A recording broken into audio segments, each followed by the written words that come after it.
Now I'm gonna crack open MA Marignon. This nation's spoken to me ever since I started playing this game. I really like how aesthetic it is, and I like how honest it is. What do you expect to see when MA Marignon's in the game? You're gonna expect to see some fireballs, some crossbows with flaming arrows, maybe some harbingers casting some air stuff, and oftentimes when MA Marignon's in the game, that's what you see. This nation has a lot of fire and astral magic, and that's what it tends to do. That being said, it's so focused that it's kind of challenging to play because you don't have a lot of diversity. Even these paths right here, you only get one in without your summons. And even with your summons, you're only really getting comfortably into Air 3. This nation used to be considered pretty bad in Dominions 4, but now that we have the Bless system of Dominions 5, it has become considerably better. Because between your Sacred Mages, your Recruit on any province with a Temple Flagellants, and your Recruit in any fort with a Temple Knights, this nation benefits really well from a well-chosen Bless. It is challenging to put a pretender together for this nation, though, because this nation also wants good scales and also wants magic diversity. So these are all things you have to consider and try to hit all at the same time with your pretender design. So let's talk about some of this stuff. You've got an assassin. Not only is it going to jumpstart your expansion at the very beginning of the game when you don't have enough knights yet to expand comfortably, it's also really nice to have a big stack of these when you are at war. Assassins in general really piss people off and make them divert resources in one way or another to protecting their mages. Because you have citadels, you can recruit 3 of these a turn. Then you've got the Troubadour, who is a spy. You can go put this on someone's capital and get a hold of some of their graphs. What's also kind of interesting about this is its seduction. Unfortunately, because it's not a mage, it's not very useful in seduction. It can also only go after female targets, which isn't as nice as male targets, but you'd be surprised how many nations do have female mages. Alright, buddy, orders from the top. You gotta go make love to this. We need one of these on our side. While you're at it, if you see one of these little things too, yeah, go ahead. Suppose it'd be alright. Don't worry, buddy, you got this. Funnily enough, this does work on indies. Oftentimes in the early game when I'm out scouting with one of these, if I run into some sorceresses on my border somewhere, I'll usually just YOLO this and have him try to snag a sorceress for me.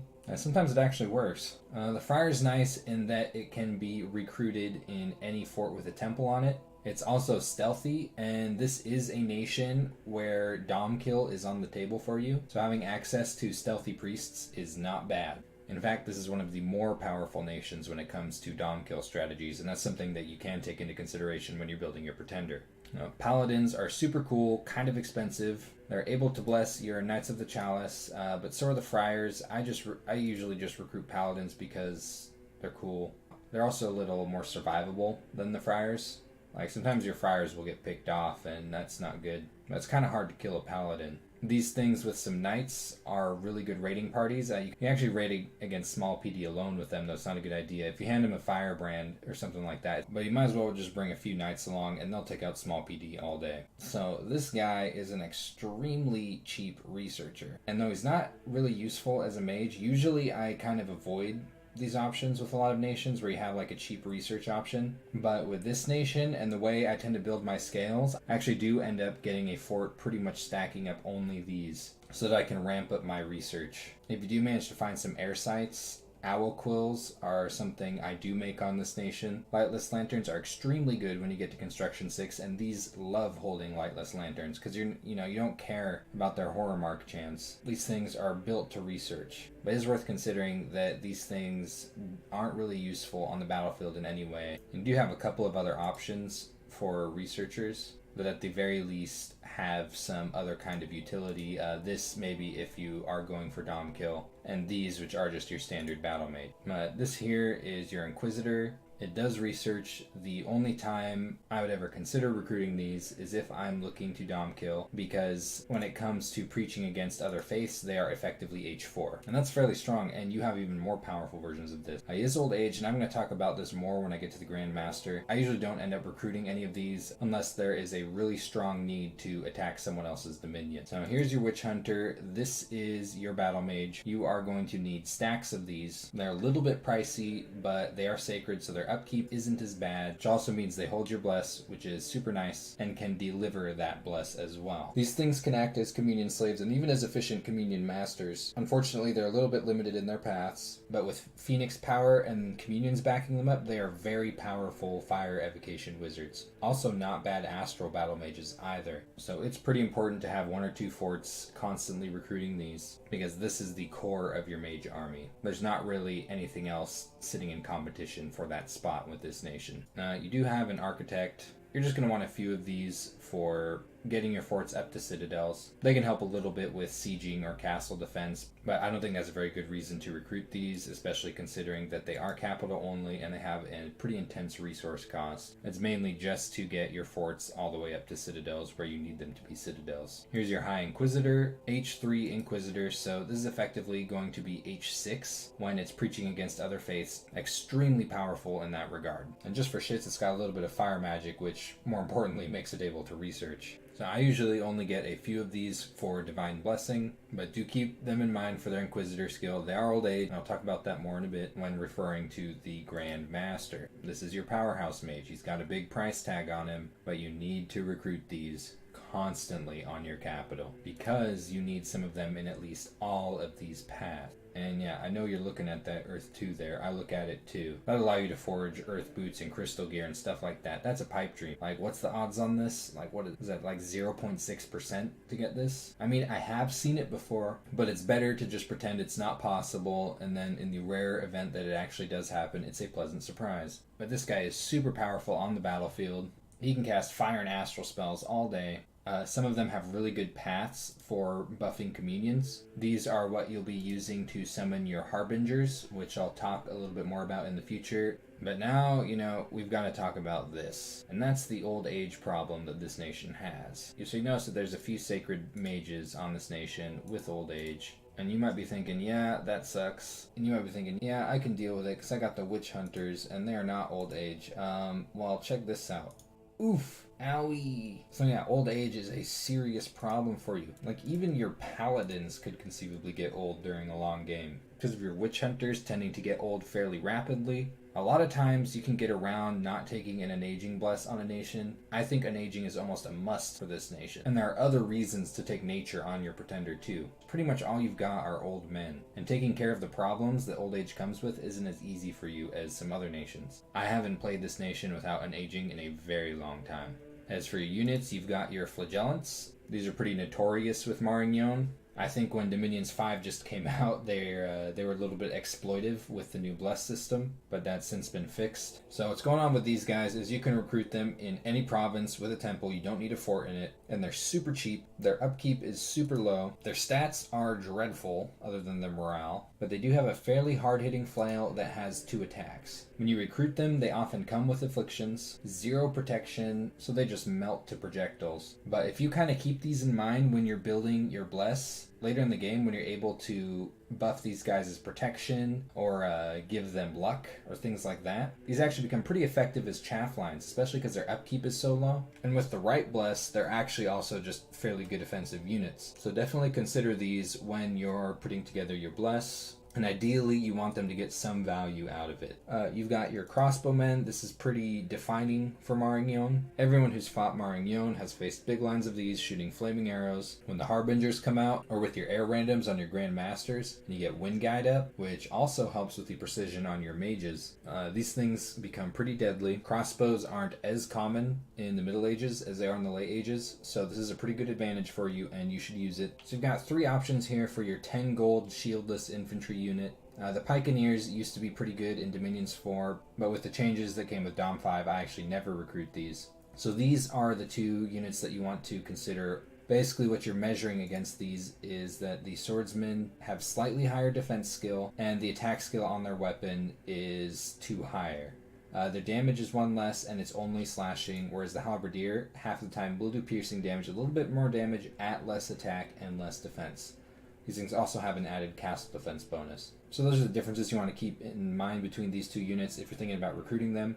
I tend to prefer the swordsman with the more reliable attack. So your man-at-arms is the guy who actually got the idea to pick up a shield, which is super great. Unfortunately, he's also kind of expensive, and his attack isn't as powerful as your other melee units. But when you're going up against projectiles, which is almost always, these are your go-to recruitable unit. These units tend to just melt from projectile fire, so it's really important to have man-at-arms available to you. They also do have a bodyguard ability, which is nice, along with the Royal Guard. And this, of course, is a pretty powerful cavalry unit. I almost never recruit these because they're overshadowed by your knights, which are sacred. The only exception being when I have a mage that I am extremely protective over and I'm worried about assassins, is when I'll consider some of these. But otherwise, your knights make them kind of irrelevant because of the fact that they are sacred. And these things are extremely important to Marignon. Without these, Marignon would be a disaster. They are what make expansion possible. They are super scary on the battlefield. Their stats are just gorgeous, including a fairly good defense skill. These are one of the main things you want to keep in mind when choosing a bless, because these things just get more and more disgusting the more blesses that you put on top of them. And one of the best parts about these is that these aren't even cap only. You can recruit these in any fort with a temple in it, which makes order a strong consideration when you're picking scales. They've got 2 attacks, including a really powerful lance charge, and this really is the crown jewel of your nation as far as your units go. A couple other things to point out, your gem income, you're getting 4 fire gems a turn, as well as an astral pearl. This is part of the honesty that I'm kind of referring to when I talk about Marignon. Unfortunately, that puts a lot of pressure on you to get out with your earth and air randoms of these and start site searching as soon as possible. Also, it's kind of cool is that this site on your capital will cook undead and demons, which can make it kind of hard for you to get sieged by them. So when it comes to pretender design, there's a couple of concepts that stand out far above the others. First, I'll mention a couple of the more ridiculous ideas, one of them being the virtue, just because of how cool it is. And I mean, these aren't terrible paths for your nation, but I mean, if you're being realistic, this is a lot of points for what's essentially a pure flavor pick. But it's super cool, and I would never fault anyone for playing virtue on this nation. I mean, you could try to wiggle into something weird, like, you know, this has healer, which can kind of help with your old age, but like, I mean, why not just pick on aging at that point? The paths aren't bad for diversity, but I mean, come on. The real things that stand out with pretender design on this nation are the Baphomet and a rainbow chassis. Now, the Baphomet's super strong because not only do you get a point reduction on it, but it's got pretty good paths to start out with, and a couple of these paths you get blessed bonuses for. So this is an extremely efficient pretender design. I'll even show you, if you're just to take this dormant, the scales you could get with this are ridiculous, and then you could start considering a major bless, because you don't really need a good awake bless to expand with your knights. When you do get an awake bless, say when it's dormant, it's just going to make them stronger, and it also might help out your flagellants if you're going that route. Now, what kind of bless you would take up that vein, I'm not so sure, because I don't really play Marignon like this. These 3 kind of stand out to me, particularly when it comes to making your flagellants somewhat usable. There's also the meme with your flagellants, but the kind of unfortunate thing with things like death explosion or blood vengeance with flagellants is that you're getting value out of them by dying. But yeah, if I was looking for an incarnate bless, it would probably be something in this area right here. Now, if I was to go with a Baphomet, I would probably imprison it and then try to start helping out with my path diversity. And this is starting to look a little more like the kind of Marignon I play, which I prefer rainbow chassis on this nation, and I'll explain why. Though I think it's partially self-evident with the magic diversity that this nation has. But at least getting nature onto this will unlock an aging for you, which helps out a ton. And I mean, with this, you've just got incredible scales. You might even consider sacrificing a little bit of order to go higher in Dominion, because you can get capped on holy points pretty easily with this nation, especially on your capital. But I consider this completely viable for Marignon. Unfortunately, the one thing that I really don't like about at least this specific build, and of course it could be tweaked, is that this won't allow you to get into crystal gear, which is going to make it hard to boost up into astral. So it's like you might have to sacrifice the death and get a couple of earth paths, but I like having the death path for a couple reasons. And it's just kind of all a mess with this pretender, which is why I don't really like picking this pretender. But I see it as a completely viable and very strong option for Marignon. What I like on this nation is a imprisoned rainbow. And for this, you've got quite a few options, of course, depending on what your bless preferences are. You've got the Great Enchantress if you're hoping to go kind of high up on astral with your rainbow. You've got the Frostfather, who's oftentimes one of the most efficient rainbow chassis picks. Now, you do have the Master Alchemist, which is kind of funny, just pointing out that you'll get double value for doing alchemy. So if you're able to, like, get this guy up to Fire 5, for example, I think you'd be getting, like, 52 gold per fire gem. if you really wanted to do some cheesy thing like that. But my favorite pretender pick for this nation, and I can't even play it in any other way now, is the gray ones. This pretender is a little bit weird. It's a trinity, so you end up getting 3 of these, and the magic paths you give it are split between them in a very specific way, which I will demonstrate. But it is one of the cheapest rainbow chassis options, which is crazy to me because of how good it is in one specific way. And that's chiefly that you get 3 of them, which effectively triples the amount of mage turns that you get from your pretender. And that is a huge deal when you're imprisoning a rainbow pretender. Because oftentimes what you want with a rainbow pretender is for it to be dormant or even awake, so that you can get as much value out of all of those magic paths that you've given it as possible, either through site searching or rituals or construction. So when you imprison a rainbow pretender and it comes out like year 3, fairly far into the game, you only have so many turns to put that pretender to work. With this one, you can get 3 times the amount of stuff done. And you are making some sacrifices with cross paths, but I think it's worth it, and I'll actually go into detail why. Because I think this pick is not only a really strong concept for Marignon, but a lot of nations could really benefit from taking the gray one. So here's what you're getting with the gray ones. You'll see that their paths are split. The water and death magic paths you get above 1 are distributed among them. I'll tell you the different kinds of things that I do with each of these. With this one, I'll be doing all kinds of stuff with earth boots. Finally, can put onto one of my Grand Masters and start making crystal gear. Do have access to dwarven hammers now. Elemental staves can be made with a couple of water boosters. Fire skulls, so I can get a little higher up into fire. Rune smashers are a really big deal. Then give you more magic penetration, which is useful on a ton of spells. Doesn't have anything else to do. Green lions. If I passed it a skull staff, it could make shade mail habergons, which might be a consideration in a dom kill strategy. Because of your H3 inquisitors, it would give them stealth, so you could go pitch them directly against your enemy's dominion.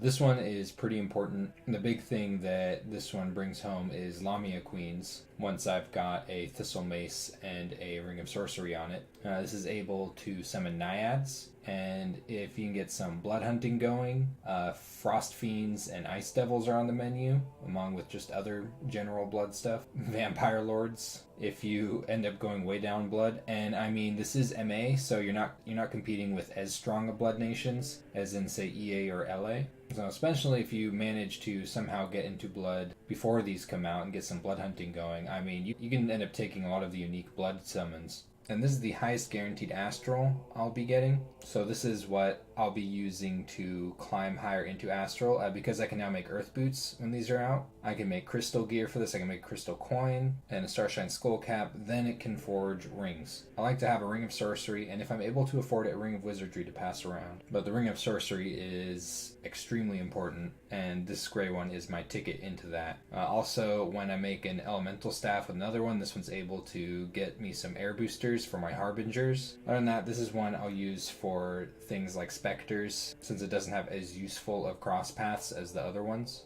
Kokithiads are an excellent summon with these. That's a Water 3 Death 3 mage. But these are things that all of them can cast. The point is that this one's not going to be as busy as the other 2 every turn.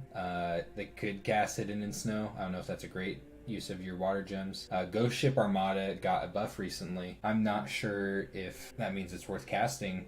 Just something to be aware of, that all of these with boosters can cast it. So you are missing out on some crust paths. I mean, Bloodstones would be nice. But because you have 3, it's just, you could do so much in a single turn with these. And that's a huge deal when these are imprisoned. In some senses, you're getting triple the value out of these than other imprisoned rainbow chassis. So I think this is a really strong pick for this nation. This is how I tend to build my gray one, by the way. And there's a lot of arguments that could be made for adjusting a lot of these paths, as well as a lot of arguments that could be made for these blesses. Because the thing about this nation is that between your sacred mages and your knights and your flagellants, there's a lot of things that are competing for your blesses, and you've got to take all of them into consideration. So I'll kind of go through these bless picks and tell you why I picked them and maybe what some of your alternatives are. The fire resistance is, I think, a pretty obvious pick with Marignon, because not only do you have extra fire bless points, but this makes your sacred units a lot more resilient to a lot of the fire bullshit that you put onto the battlefield. It's not going to make them completely immune to, say, if you have some knights going up to some of your evocations, but it's generally going to make them at least more survivable if they get into some of your crossfire. So I think that this is pretty important, and even taking major and minor is a fairly strong consideration. But I do take attack skill just to make the knights more killy. It also helps your flagellants be more killy when you do eventually use them in your chaff lines. This is probably one of the most difficult picks because you have so many good options in air. Major shock resistance is really tempting. That makes you strong against some of the zappy crap that other nations put out. Precision is actually a really strong consideration because, for one thing, your fireballs, which you will use, aren't enormously accurate. And some other spells that you use will also be helped by this. Say, for example, Gifts from Heaven. The reason that I pick Swiftness is because not only does it make my knights considerably more killy, but also makes them harder to kill because it does give them slightly more defense skill. And they already have a high starting defense. And paired with more defense skill in water, they're up at 18 defense. And that's pretty good. This makes them move a lot faster on the battlefield, which is also where I keep the flagellants in mind. And the flagellants are really what push over this decision for me, is because the faster your flagellants are moving, the less time they have to get buffeted by projectiles. And also because they are more likely to strike first in combat, the less likely they are to die in their initial melee engagement when they hit your opponent's battle line. So that's why I prefer the swiftness pick, but there are plenty of valid picks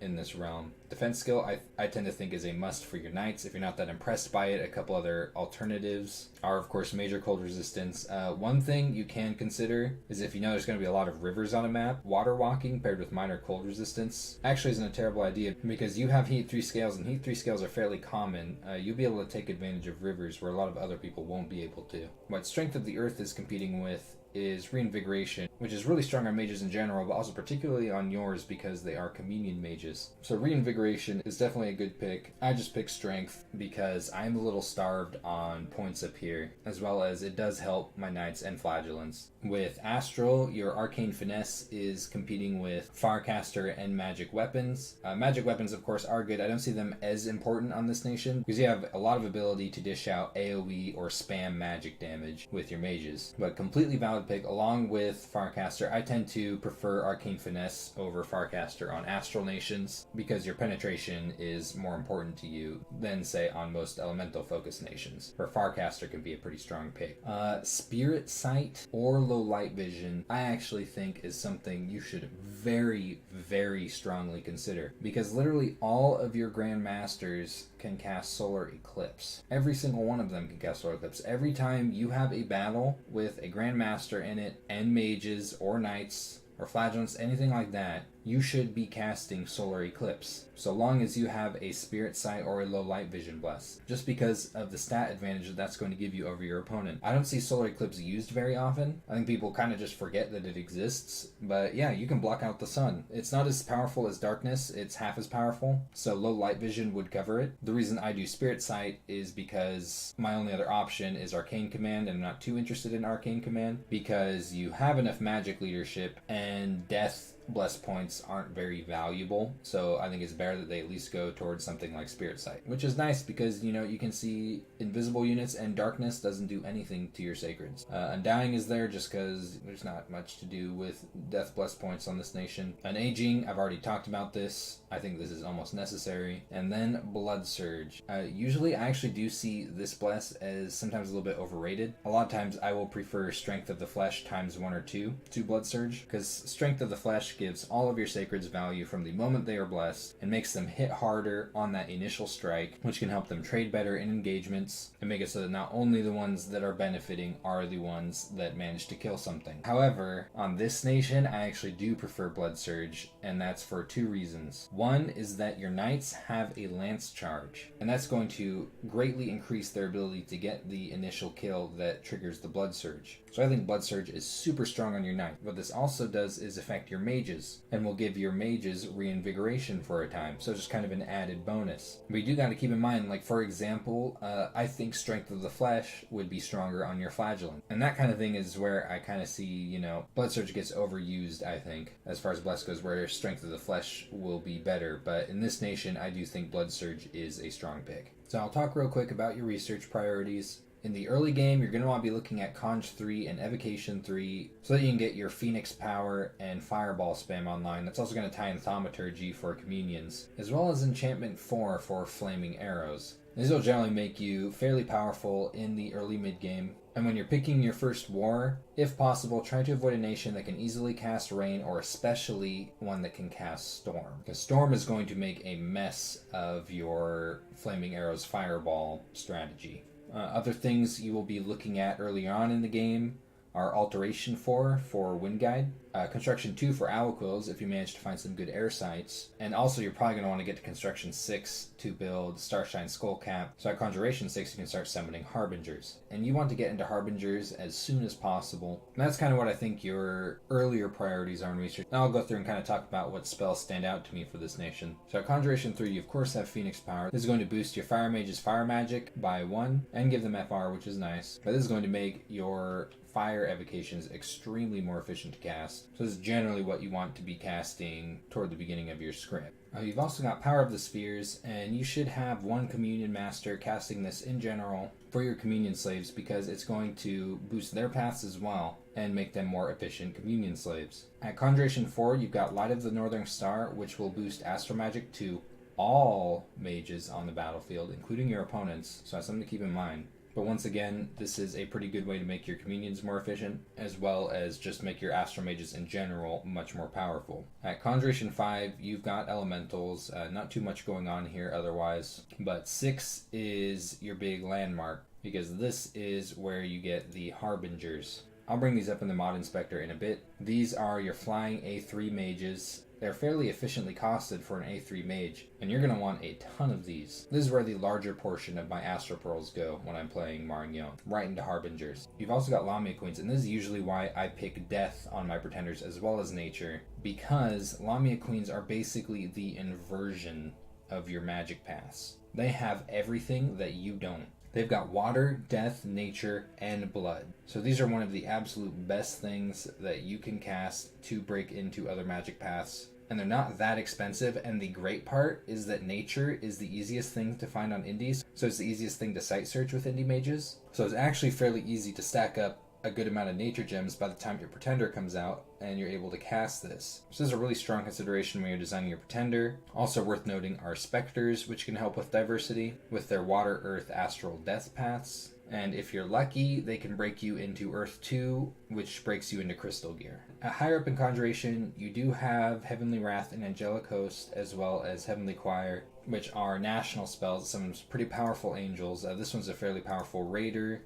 This one is an F4H3 mage and also comes with some mini angels. I actually, not only are these higher up in Conjuration, which makes them a little bit harder to achieve than the Harbingers, but I actually don't consider these good uses of your pearls compared to the Harbingers. You already get F4 on your Grand Masters. You already get H3 on your Inquisitors. And these are just kind of too expensive for what they are. Harbingers, however, are so cheap and they're so good.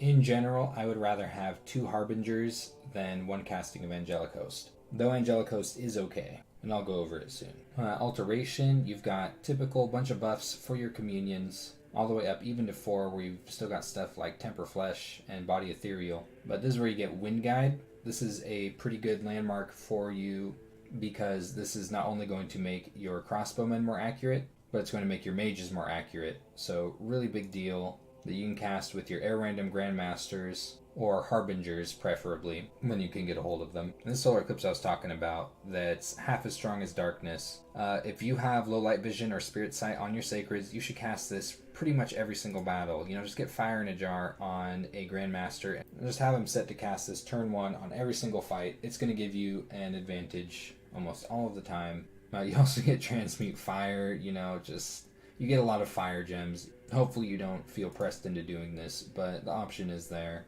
You got a couple of good anti-elite spells, Incinerate being one of them. Just a good way to get high precision armor negating damage onto something, say a Thug or Elite Sacreds. And Maws of the Earth can help too, though a lot of these Earth 3 spells are a little bit harder for you to cast efficiently, because a lot of times your Communion Slaves aren't going to have the Earth path on them. But hopefully you can break up into Earth Boots, so that you can at least have something able to cast level 3 Earth spells efficiently at some point in your nation. But this is a good way to tie up elites, cavalry, things like that, and bring down their defense so that your units can chop them up.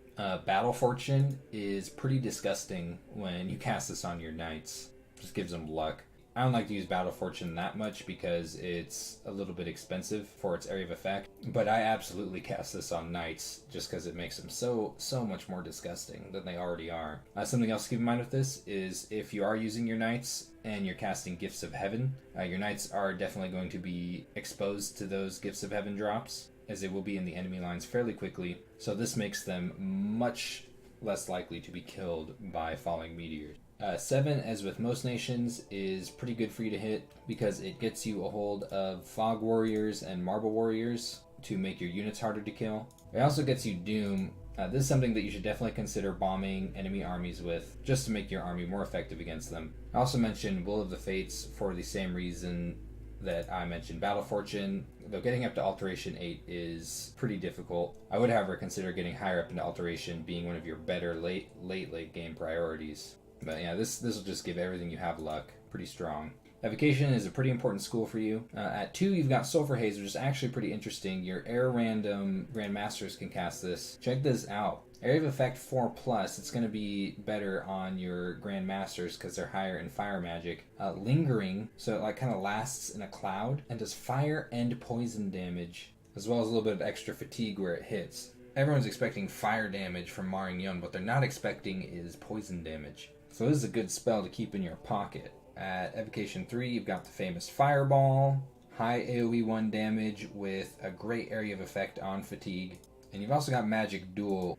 This is a good way to wipe out people's pretenders that are below Astral 7. Because if you have a bunch of Astral 1 mages spamming this at an Astral 6 or lower pretender, one of them's eventually going to win the duel and just kill that pretender. At Evo 4, you actually have a national spell, Holy Pyre. This one's generally not quite as powerful as your Fireball, though the AoE is a little bit better. So just something to consider against certain kinds of chaff. What's really powerful against is undead and demons. So this nation, between your priests and spells like this, you don't really have any excuse to be having bad engagements with an undead or demon nation. And in general, you're not high up on their list of targets for war because of things like this. Now you've got Breath of the Desert, which is a way to bring heat to, say, if you're going to war with someone and you want your fire magic to be more effective, you can make the battlefield hot before you even get there. If you're going to, say, go fight into Cold Dominion, definitely consider having an air random Grandmaster prepared to heat things up a little bit as you advance into that territory. Thunderstrike becomes relevant once you get enough Harbingers online to make good use of it. Generally, you do this by having one cast Storm, though don't mix this with your Fire Wizards or Flaming Arrows, and then the rest summon Storm Power and start Thunderstriking. That can be a pretty powerful way to mix things up, especially if people are expecting fire from you, and you fly in some Harbingers, and suddenly your Fire army has become an Air Evocation army. So a really good way to use your Harbingers. Falling Fires is pretty strong on your nation, generally a better alternative to Fireball because of its area of effect, though do keep in mind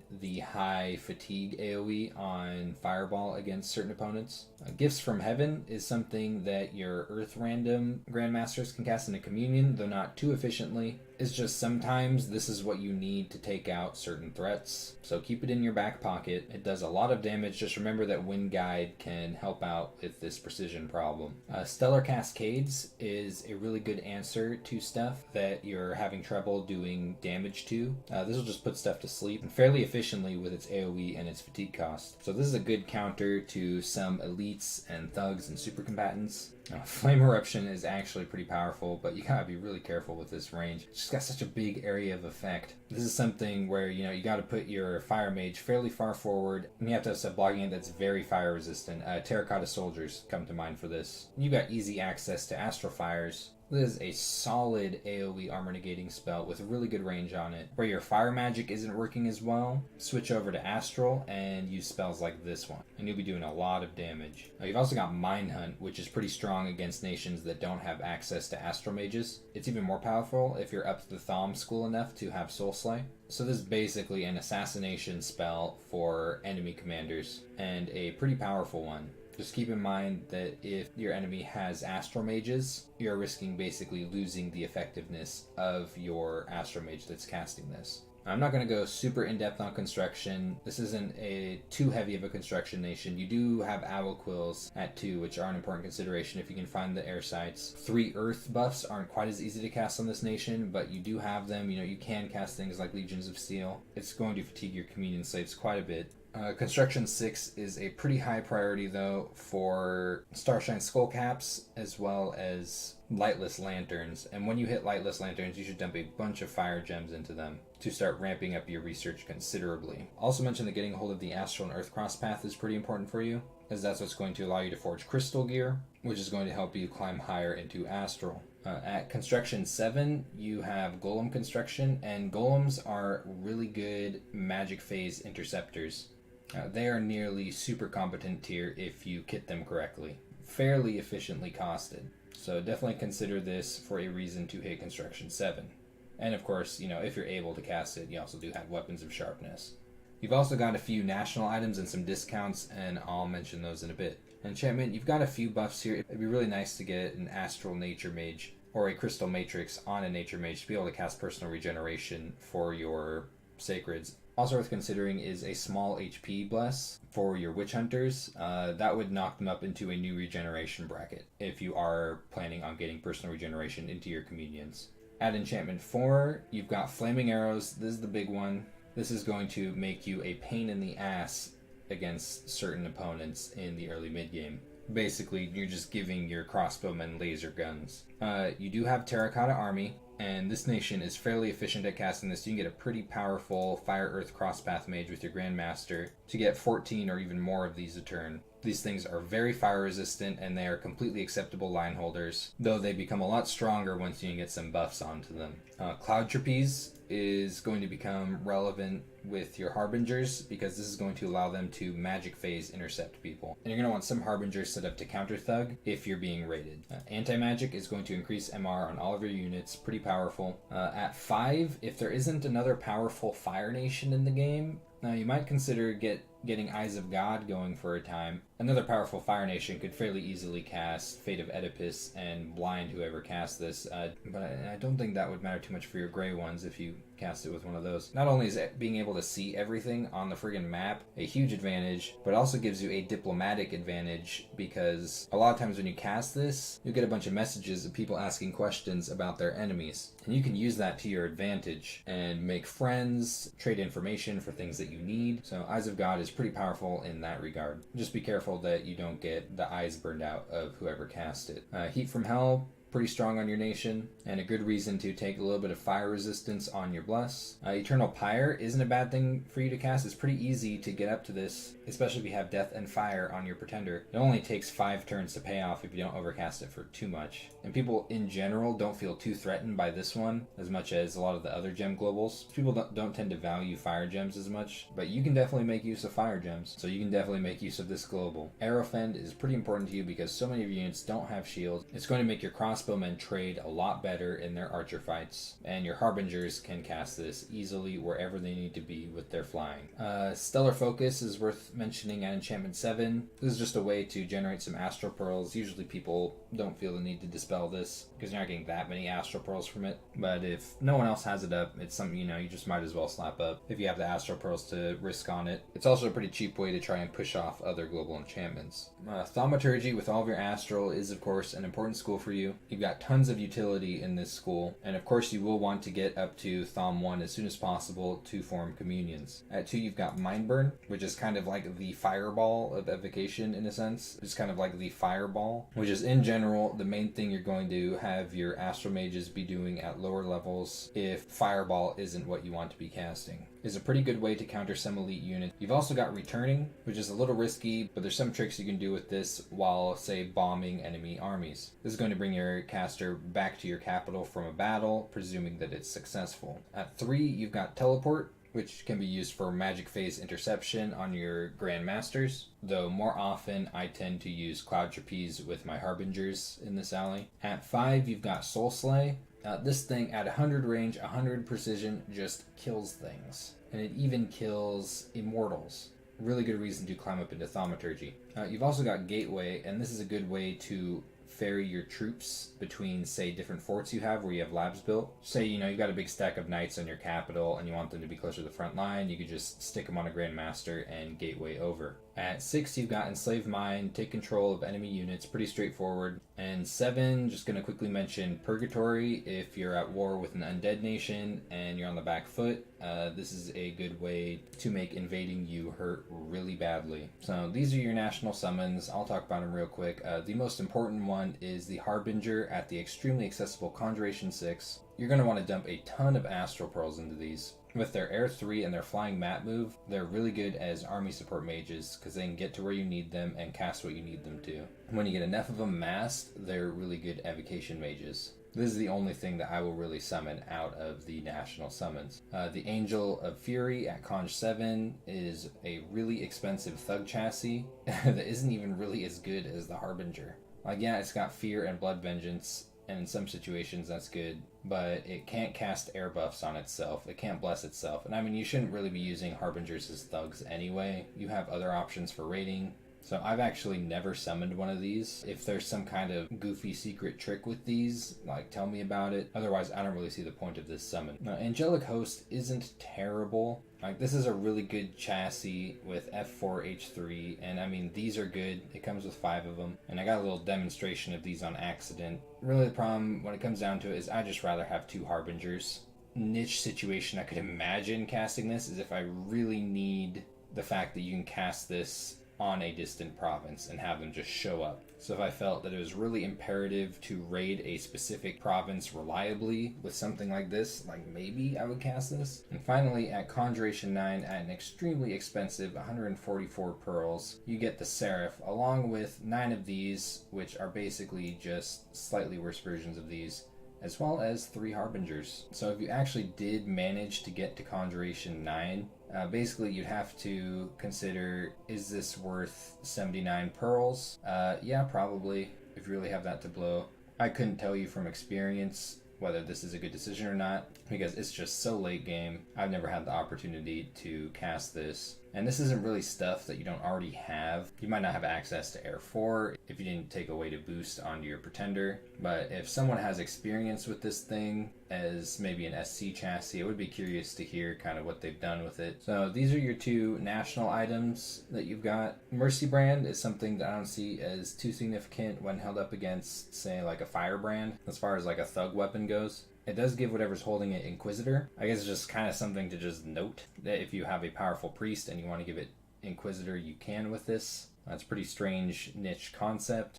This thing is actually pretty cool, especially if you're fighting an undead nation or someone who's using undead thugs. Yeah, you can counter thug with this. It'd be pretty funny. It autocasts Holy Pyre, your national evocation, as well as just choose through undead units and can blind stuff. So yeah, slap ghosties with the chicken, it's worth it. And these 3 items are what your nation has a discount for. They're just general anti-undead fiery stuff. The only times I would say that these really have relevance is if you're countering certain undead or demon thugs and SCs. But you've got plenty of other ways to do that with this nation. This one actually I do make. Especially nice if I can get a hold of a Dwarven Hammer because it only costs 2 fire gems. If you've got a Communion Master that you don't want doing a bunch of off-script stuff and fatiguing your Communion slaves, just give him one of these, and after he's done with his script, just have him set to fire and he'll just start shooting stuff with this. So here's the Archangel with its retinue. Completely unscripted, fighting a bunch of knights from an event. Pretty nasty knights.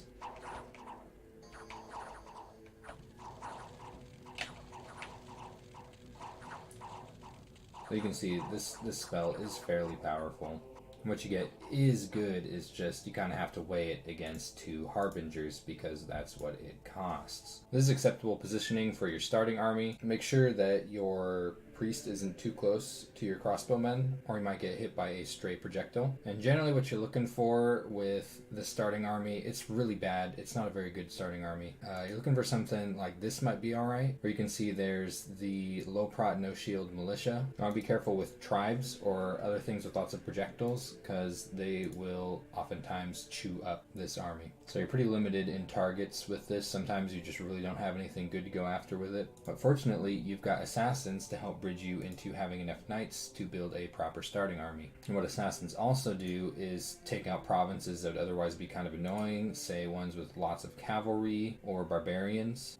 Just try to find a scout province somewhere so that you can hit the provinces that you're using your assassins on, and you don't have to use your assassins to do it. It's a little more efficient if you can find some scouts to do it for you. And I'll usually spend the first few turns just recruiting assassins for this purpose, and this did end up being a good target. It's really ideal what you're looking for with this starting army.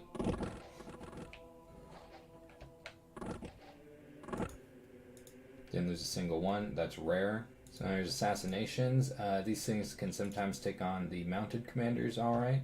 And here's what you more typically see with this expansion army. There's not going to be war tales sung about this little fight here, and it's still enough to wipe out some of your starting army. It's really rare that I get more than 1 or 2 provinces with this.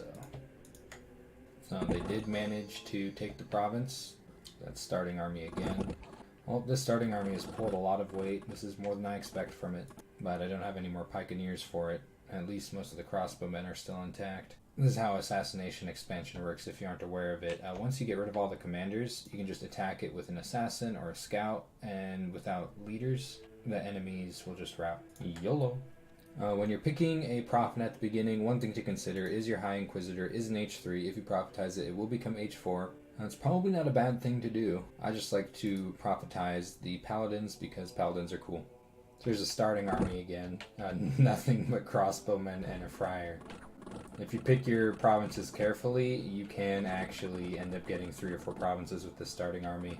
I wouldn't expect to, but it is possible. And here's a paladin expansion army.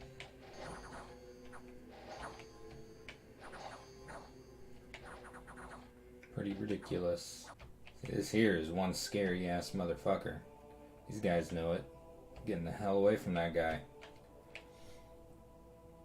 Paladins against Horse Tribe.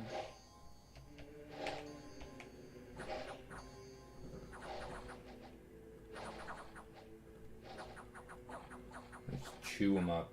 This is a typical script for a knight expansion army that doesn't contain my prophet. I have these guys in the corner on hold and attack closest, and he'll come and follow somewhat soon. There are provinces you could take with groups of 5 of these, but I kind of prefer a versatility and longevity of a larger expansion party. It's also better to have this if you accidentally bump into somebody. This is going to shred up a lot of other players' expansion parties. Here's the normal paladin expansion party with just the paladin leading.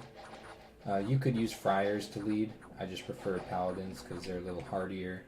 Site searching can be a bit of a pain in the ass with Marignon because it's like you want to site search with one of these with earth and one of these with air and eventually one of these with 3 astral. So it's like you need 3 expensive mages to site search to the best of your ability, at least toward the beginning of the game. And knights against cavalry. Shoot up.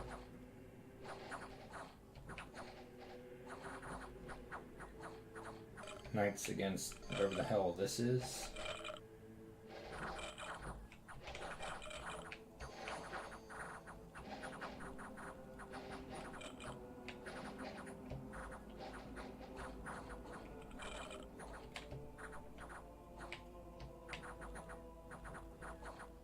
There's one left. So it's turn 12. I've got 22 provinces, plenty of gold. I've been lazy with fort construction.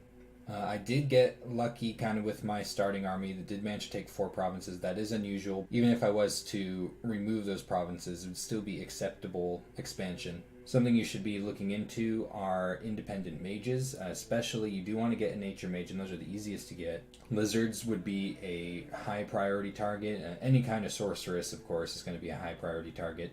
This shaman right here with the death random, this is excellent. I would absolutely build a fort and a lab and a temple on this. It even has acceptable recruitment. Some other things I've run into is here's one with an earth random, not as important. The Woodhenge Druid is actually an acceptable research and also has priest, but I am very interested in getting that little point of death for site searching. So as long as you use your assassins on the correct provinces, you match up your starting army correctly, and you just only need a very slight bless. I have a pretty big rainbow bless on these knights. You don't need You don't need as big of a bless as I have to do this well with expansion with your knights. So this is an unkitted paladin right here against 6 PD. This isn't really something you should do. I mean, you could just raid with this and a couple of knights and it would be much safer. But it's just kind of demonstrating how powerful these are, that these are actually able to sometimes take on 6 PD. Yeah, this is pretty close actually. Like, well, it's gotta be almost, yeah.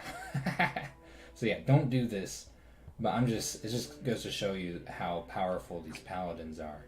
And here's one with a firebrand against the same amount of PD.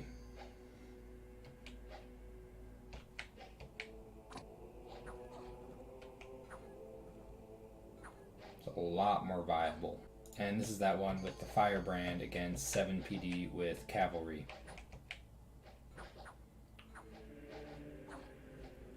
Like I said, you don't need to do this. This is be more if you really need your knights elsewhere and you have some firebrands lying around, that's where you can consider this. These things are completely viable for raiding if you give them a decent weapon, and especially if you have a decent bless.